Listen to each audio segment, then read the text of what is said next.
Fitch की एक report आई है और फिच की रिपोर्ट ने तहलका मचा दिया है पाकिस्तान की सियासत में। उसके अलावा फिच की रिपोर्ट के बारे में भी बताएंगे, मगर एडहॉक जजेस की तैनाती के ऊपर भी काफी सियासत हो रही है और हुकूमत कितने माह की मेहमान है वो भी हम आपको बताएंगे। मगर हुकूमत और सुप्रीम कोर्ट के यानी अदलिया के माबैन महाजाराई होने का इम्कान है काफी शिद्दत के साथ। और पीटीआई के रहनुमाओं के ऊपर आर्टिकल 6 के नफाज और पीटीआई के ऊपर पाबंदी के हवाले से काफी लेदे हो रही है। इसके अलावा इस्लामाबाद में फिर टीएलपी का धरना है। धरना हमेशा जब भी टीएलपी आती है उसके बाद कुछ ना कुछ पाकिस्तान की सियासत में कुछ अनहोनी होती है, अनोखा होता है, लिहाजा फिर हम आपको बताएंगे। मगर इस सबसे पहले हम आपको बताएं कि टीएलपी का धरना मुख्तसर हम बताएंगे कि टीएलपी 8 रोज से इस्लामाबाद में फैजाबाद के मकाम के ऊपर धरना दिए बैठी है, जिसकी वजह से इस्लामाबाद के जो मेन शाहराह है जिसे शहरक बोलते हैं, इस्लामाबाद एक्सप्रेस वे जो जीटी रोड से इस्लामाबाद को और रावलपिंडी को इस्लामाबाद और दीगर इलाकों से मुत्तसिल करती है, उसके ऊपर टीएलपी के कारकुनान रहनुमा फैजाबाद के ऊपर नीचे हर जगह जा बजा ग्रीन बेल्ट के ऊपर कब्जा जमाए यानी बैठे हुए हैं और एहतजाज कर रहे हैं। उनकी डिमांड अभी तक जो थी मंजूर नहीं की गई और हुकूमत ने कमेटी बना दी है। और उनका यह कहना था कि जुम्मे की शाम तक जो कारकुनान है टीएलपी के प्रोटेस्टर्स हैं उन्हें हटा दिया जाएगा और हम नहीं चाहते, तहम्मुल का मुजाहरा कर रहे हैं कि उनके ऊपर ताकत का इस्तेमाल किया जाए, ताकत के जरिए उन्हें हटाया जाए और खुद हट जाए तो ज्यादा बेहतर होगा। अताउल्ला तारड़ इंफॉर्मेशन मिनिस्टर और राना सनाउल्लाह जो हैं सियासी मुशीर हैं, वफाकी वजीर भी हैं वजीर आजम के, उन्होंने मुज़ाकरात किए हैं मगर मुज़ाकरात ताहाल नाकाम हुए हैं। 2017 नवंबर में भी इसी तरह का धरना किया गया था, 3 हफ्तों पर मुहित वो धरना था और उस धरने के बाद क्या क्या कुछ नहीं हुआ। और अब आप देख सकते हैं कि एक धरना फैजाबाद कमीशन बना और काफी चीजें उसमें हुई, उसकी तफसीलात में नहीं जाना चाहता, सबको पता है। मगर इस धरने की वजह से काफी लोगों को मुश्किलात और परेशानियां हैं और हुकूमत का कहना है कि जो मुतालबा या मुतालबात रखे गए हैं टीएलपी की जानिब से वो पाकिस्तान की या पाकिस्तान की हुकूमत या रियासत के एम्बिट में इख्तियार में नहीं आते, हम नहीं मान सकते, तो लिहाजा मेहरबानी करके यहाँ से चले जाएं। एम्बुलेंसेज मरीज परेशान हैं, आने जाने रास्ते जो अस्पताल के वो बंद हैं, मिनटों का रास्ता घंटों में तय हो रहा है और काफी परेशानी है आने जाने वाले रास्तों पर भी, और मेट्रो बस सर्विस बंद है और काफी परेशानियां हैं। तो लिहाजा ये है टीएलपी का धरना, मगर जब भी आता है को अनोखा लेके आता है। मगर अब हम आपको बात बताएंगे कि हुआ क्या है। फिच ने एक रिपोर्ट पेश की है। फिच यानी बैनुल-अक़वामी एक दर्जाबंदी का एक इदारा है पाकिस्तान की फाइनेंशियल हेल्थ के हवाले से, पूरी दुनिया के हवाले से। उन्होंने एक रिपोर्ट जारी की है और उसमें यह कहा है कि हुकूमत चंद महीने की मेहमान है। बड़ी बात है, कभी भी इस किस्म के इदारों ने पाकिस्तान के हवाले से सियासी बयानात नहीं दिए, मगर इस मरतबा देखा गया है वजूहात क्यों हैं। हुकूमत पाकिस्तान या वजारत खजाना ने इस बारे में कोई रिबटल जारी नहीं किया, तरदीद जारी नहीं की और उनका कहना है कि एस्टेब्लिशमेंट की सपोर्ट के साथ एक टेक्नोक्रेट हुकूमत आएगी और वो ज्यादा चलेगी और ये हुकूमत जो है 18 माह तक ही चल पाएगी। और बड़ी स्टेटमेंट है, क्यों कि हुकूमत आईएमएफ के साथ जो प्रोग्राम है, bail out long term program है, उसके मिलने के बाद कुछ महीने बाद चली जाएगी। क्यों कि इस वक्त महंगाई इस साल के आखिर तक होश रबौस में इजाफा हो जाएगा, अवाम परेशान होंगे, अवाम एहतजाज करेंगे, हुकूमत को जाना होगा। सियासी अदम इस्तेहकाम, सियासी टकराव, ये वजूहात हैं कि हुकूमत किसी वक्त भी जा सकती है। और पाकिस्तान की माशी हालत के ऊपर भी उन्होंने काफी नुकात उठाए। इस हवाले से माशी उमूर के माहिरीन का कहना है, उनसे पूछा गया कि क्या फिच जैसे बैनुल-अक़वामी इदारे पाकिस्तान की अंदरूनी सियासत में मामलात में मुदाखलत कर सकते हैं, तो उनका कहना था कि माजी में भी और अब भी इस किस्म के जो फाइनेंशियल इंस्टीट्यूशन होते हैं बैनुल-अक़वामी, वो पाकिस्तान की सियासत के ऊपर गहरी नज़र रखते हैं, पाकिस्तान की मीडिया उनकी खबरों पर नज़र रखते हैं और सियासतदानों से, रहनुमाओं से मिलते रहते हैं। और उसी बेसिस के ऊपर फिच ने ये रिपोर्ट इस वक्त जारी की है। तो लिहाजा इस किस्म की रिपोर्ट्स के बाद हुकूमत इस वक्त काफी परेशान नजर आ रही है। जो ख्वाजा आसिफ हैं उनका कहना है, बड़ी अहम स्टेटमेंट आई है उनकी 2-3 मीडिया चैनल से गुफ्तगू में उन्होंने कहा कि इस वक्त हम सरगोशियां सुन रहे हैं कि कुछ होने वाला है, आईनी मेल्ट डाउन होने वाला है। आईनी मेल्ट डाउन क्या होता है, उनसे जब पूछा गया तो उनका कहना था कि कुछ रोज बाद मैं बताऊंगा। उनसे जब पूछा गया कि क्या मार्शल लॉ लगने वाला है पाकिस्तान में, आपका कहने का मकसद यह है मेल्ट डाउन का, तो उनका कहना था कि कुछ भी हो सकता है, जल्द या बदेर। अक्टूबर का उन्होंने जिक्र किया है कि अक्टूबर में कुछ होने वाला है। अक्टूबर में क्या होने वाला है, उनका कहना था कि सुप्रीम कोर्ट ऑफ पाकिस्तान में एक पाकिस्तान के जो 8 फरवरी के इंतखाबात थे उसकी मनसूखी के लिए एक 12 फरवरी को एप्लीकेशन दायर की गई थी, पेटिशन दायर की गई थी। अली खान नामी एक शहरी था उनकी जानिब से, और अली खान ने सुप्रीम कोर्ट ऑफ पाकिस्तान से पेटिशन के जरिए इस्तदा की थी कि पाकिस्तान के जो फरवरी के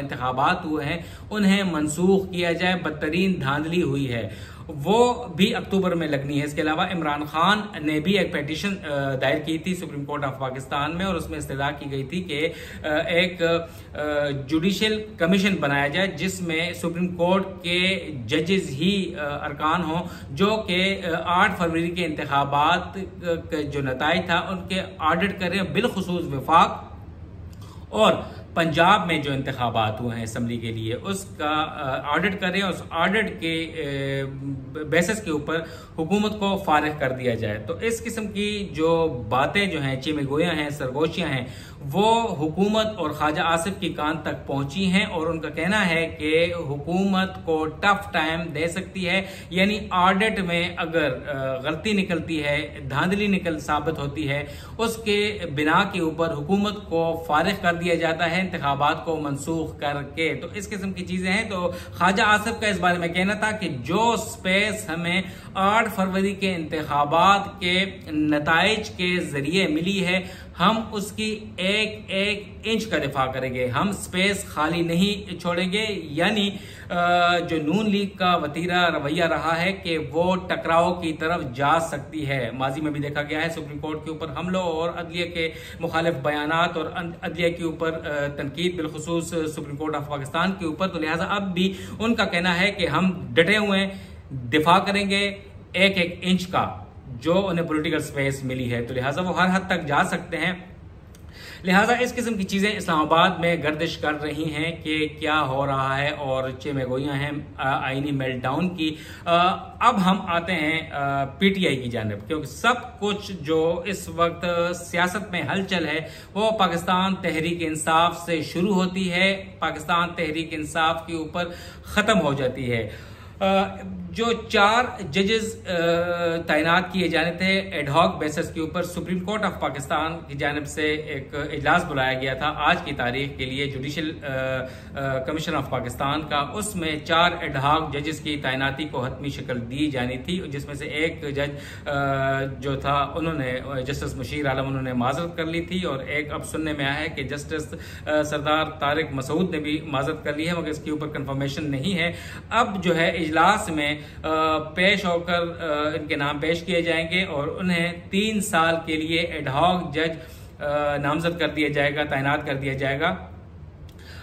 तो इस किस्म की इसके ऊपर काफी लेदे हो रही है, तनकीद हो रही है मुख्तलिफ सियासी जमातों की जानिब से, बिलखुसूस पाकिस्तान तहरीक इंसाफ की जानिब से, और पीटीआई के सेक्रेटरी जनरल और कौमी असम्बली में अपोजिशन लीडर उमर अयूब खान ने एक खत भी लिखा है चीफ जस्टिस ऑफ पाकिस्तान को, और अपनी जो तशवीश है उससे आगाह किया है। और उनका कहना था कि 3 साल के लिए जो जजेस की तैनाती है एडहॉक बेसिस के ऊपर, 1995 के बाद अल जहाद ट्रस्ट का जो फैसला था उसके बाद कोई नजीर नहीं मिलती इतने लंबे अरसे के लिए, और कोई भी अर्जेंसी नहीं है, इमरजेंसी नहीं है मुल्क में इस वक्त के एडहॉक बेसिस के ऊपर 3 साल के लिए जजेस तैनात किए जा रहे हैं। उस वक्त जब चीफ जस्टिस ऑफ पाकिस्तान जो हैं वो आइंदा कुछ माह यानी अक्टूबर तक वो 90 या 110 दिन उनकी रिटायरमेंट में बाकी रह गए हैं। तो लिहाजा इस किस्म का जो अहम तरीन फैसला है या तो अगर बहुत अर्जेंसी है, इमरजेंसी है, तो वो आइंदा आने वाले जो चीफ जस्टिस है मंसूर अली शाह साहब उस तक छोड़ा जाए, या ये पार्लिमानी जो जजेस कमीशन की जो कमेटी है उसमें पेश किया जाए। तो मुस्तकिल जजेस ही तैनात किए जाएं जो हाल है। उनका कहना था उस खत के जरिए कि इस वक्त बज़ाहिर लगता है कि ये एडहॉक जजेस पीटीआई को कंट्रोल और कंटेन करने के लिए तैनात किए जा रहे हैं। हाल ही में 12 जुलाई को सुप्रीम कोर्ट का मखसूस नशिस्तों के हवाले से जो फैसला आया था उसमें 8-5 से फैसला था और मखसूस नशिस्तें दे दी गई थी पाकिस्तान तहरीक इंसाफ को। तो उस तनाजुर में लगता है कि अब बराबर यानी यकसा ओपिनियन बनाने के लिए पीटीआई के खिलाफ ये एडहॉक जजेस लाए जा रहे हैं।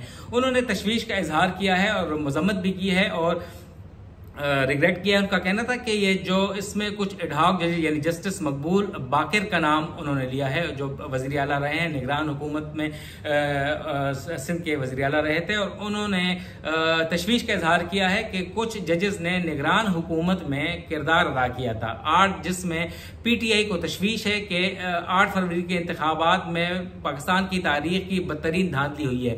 तो ये रिटायर्ड जजेस जिनका जिक्र किया जा रहा है वो भी इसमें मुलव्वस थे। जस्टिस तारिक मसूद के ऊपर भी उन्होंने तनकीद की है कि कुछ जजेस जो अब एडहॉक लगाए जा रहे हैं उसमें वो जो 100 से ज्यादा जो कारकुनान है पीटीआई के रहनुमा हैं उनका मिलिट्री ट्रायल के हवाले से उन्हें भेजने वाले ये जजेस हैं।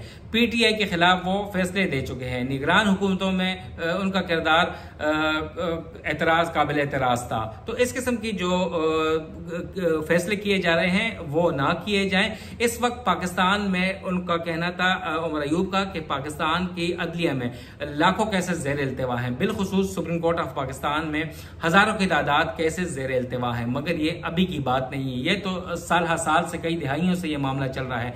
तो इतना ये अर्जेंट मैटर नहीं है, इमरजेंसी वाला मैटर नहीं है कि हंगामी बुनियादों के ऊपर ये जजेस तैनात किए जा रहे हैं। मगर इस वक्त उन्होंने इस्तदा की है चीफ जस्टिस ऑफ पाकिस्तान से कि ये मामला मुअख्खर करें, मुस्तकिल जजेस तैनात किए जाए, जो कि 17 जजेस होते हैं, इस वक्त 14 हैं, और एक खातून जस्टिस जो है मुसर्रत हिलाली साहिबा वो बीमार हैं। और जब फुल कोर्ट भी हुआ था तो उसमें अक्सरियत ने तहरीक इंसाफ के हक में फैसला दिया था।